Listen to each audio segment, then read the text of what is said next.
Friends, जिन लोगों के जीवन में गुरु है वे लगातार आध्यात्मिक विकास करते रहते हैं, क्योंकि उनको लगातार गुरु का मार्गदर्शन मिलता रहता है, जिससे कि उनकी आध्यात्मिकता और भक्ति का विकास होता रहता है। परंतु जिनके कोई गुरु नहीं है या जो किसी कारण से गुरु नहीं बना सकते, वे अपना आध्यात्मिक विकास किस प्रकार करें। आज की वीडियो में हम यही जानेंगे कि अगर हमारे गुरु नहीं है तो हम अपना विकास किस प्रकार करें। मैं सुनीता वर्मा और आप सबका स्वागत है gardening and life tips by Sunita Verma पर। मित्रों, अगर हमारा आध्यात्मिक गुरु नहीं है तो हम भगवान को अपना गुरु बना सकते हैं। भगवान शिव जो देवक देव हैं, उन्हें हम अपना गुरु धारण कर सकते हैं। साथ ही इस वीडियो में हम ये भी जानेंगे कि जीवन में गुरु की आवश्यकता और क्या है। भगवान की जो कृपा होती है वो हमारे भावना के अनुसार होती है। ईश्वर हमारी भावना और प्रेम के भूखे होते हैं। यानी कि ईश्वर जो है वो, जैसे हम मटेरियलिस्टिक चीज़ें भगवान को चढ़ाते हैं या मंदिर जाते हैं, उन सब में सबसे ज़्यादा महत्वपूर्ण है कि हम भगवान को कितना अंदर से प्यार करते हैं, यानी कितनी ज़्यादा हमारी भावनाएं भगवान के साथ जुड़ी हुई होती है।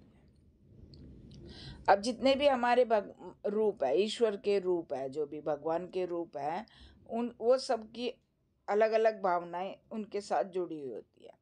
जैसे कि कोई भगवान को मित्र के रूप में मानते हैं, जैसे सुदामा ने हमेशा भगवान को, कृष्ण को मित्र के रूप में माना है। कोई माता के रूप में मानता है, कोई पिता पुत्र के रूप में मानता है, जैसे लड्डू गोपाल जी है, उन्हें जो उनसे जब हम उनकी सेवा करते हैं या हम उनकी पूजा करते हैं तो हमारे मन में एक बच्चे की तरह, यानी कि पुत्र की भांति हमारी भावना होती है उनके प्रति।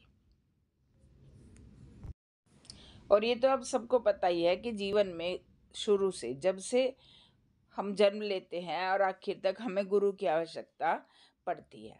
जैसे पहला गुरु हमारा कौन होता है? पहला गुरु हमारी माता होती है, हमारे पिता होते हैं, फिर हमारे जो स्कूल के टीचर्स होते हैं वो होते हैं, यूनिवर्सिटी में हम जाते हैं उसके प्रोफेसर्स होते हैं, और जो हमारा सामान्य जीवन है, जब हम पढ़ लेते हैं उस समय जब हमारा मार्गदर्शन करने के लिए हमें किसी की ज़रूरत पड़ती है, वो होते हैं हमारे आध्यात्मिक गुरु, जो हमें सामाजिक और समाज से परे आध्यात्मिक चीज़ों के बारे में ज्ञान कराते हैं, समय समय पर हमारा मार्गदर्शन करते हैं, हमारी सहायता करते हैं। तो अगर इसी तरह हम भगवान को गुरु के रूप में मान लेते हैं तो भगवान भी हमारा समय समय पर मार्गदर्शन करते हैं।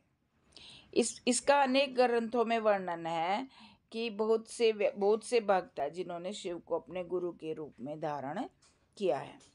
भगवान शिव को अपना गुरु स्वीकार करने के लिए, अगर आप चाहते हैं कि भगवान शिव को अपना गुरु स्वीकार करें तो उसकी विधि कुछ इस प्रकार है।